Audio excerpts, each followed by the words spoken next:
this is Dean Tagashi from GamesBeat. I'm here with Bickham from Creative Assembly, and you've got your Rome Total War Rome 2 game. Mm-hmm. Yeah. So tell us, how long have you guys been working on it? So a couple of years now. We actually announced last year, and all we've really shown so far are two of the historical battles from the game. So we showed the Siege of Carthage, which showed off our, kind of combined battles, land and naval battles in a siege situation. And then earlier this year, we showed the Battle of Teutoburg Forest, which is an ambush situation set in the forests of Germania.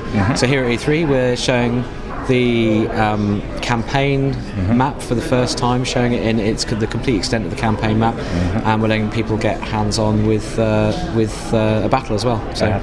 So yeah, the campaign map is huge. It seems like it's one continuous sort of forest view of all of Europe, I guess. Yeah, it pretty much empire. Is. Yeah. It's we go all the way from the western tip of Spain right over to sort of modern day Afghanistan and Bactria. And there's that's a lot of regions. So can you actually fight in all of these territories? Or yeah, absolutely. Yeah. And you'll meet. There's various different sort of cultural types. So you'll meet many of the factions. You'll meet have very, very different units and different styles of dress, and different cities and architectures. But also that great scope of geographical scope brings many different terrain types as well. So you're fighting in the kind of forests of the barbarian lands of kind of Western Europe, North and Western Europe.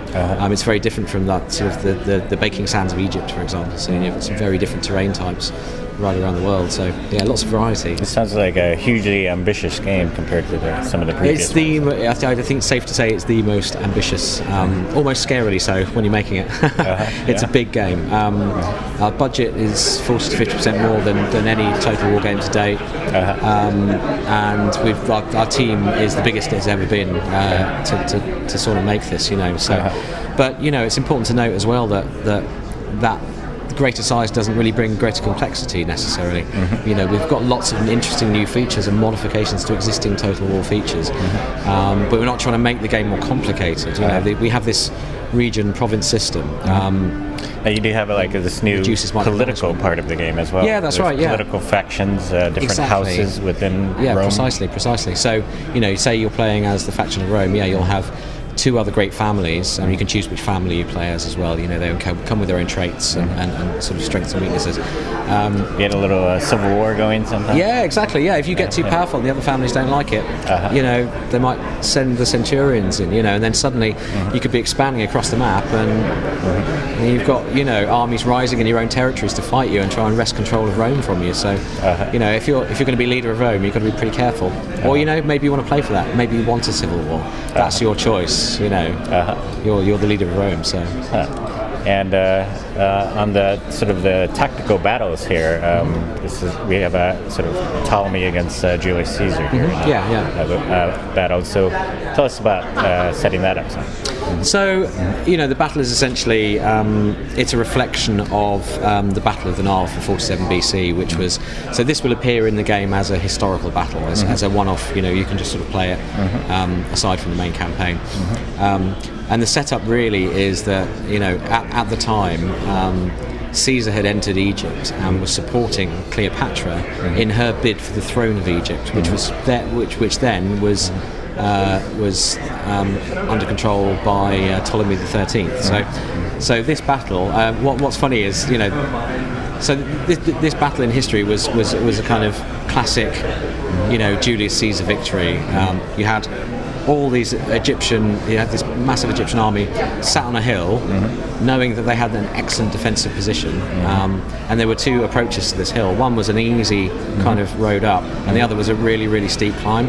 And so naturally the Egyptians thought nobody's going to send their guys up the back road, and that's exactly what Caesar did, and he crushed the army in the middle. And then Ptolemy, the great leader Ptolemy the 13th, ran down the hill, jumped onto one of his boats, slipped off and drowned.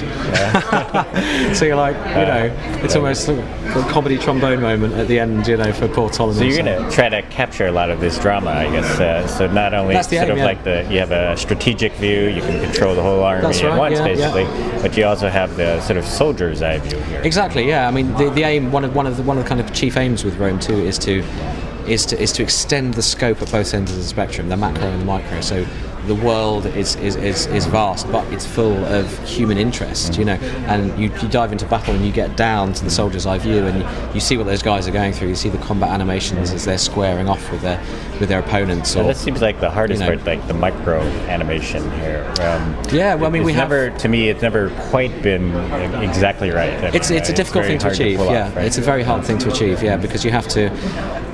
There are so many different, incredibly complicated sort of decision-making paths that have to go down to match up to different animations. You know, between when you've got 40,000 troops fighting at the same time. You know, so we're making great strides with that, and we've just recently opened our own. We've opened our own mocap studio. Whereas before we used to rely on a little space in the office where we had some cameras to do basic animations. Now we've got a massive. I think we've got sort of 40, 50 odd motion capture cameras, and we can capture a very large volume with up to 5 people fighting, you know, choreographed fighting within that volume at the same time. So we can do a lot more with the animation than we could before. So.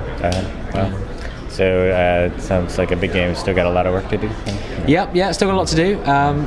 We're out 3rd of September, so we're out of alpha. We're approaching beta.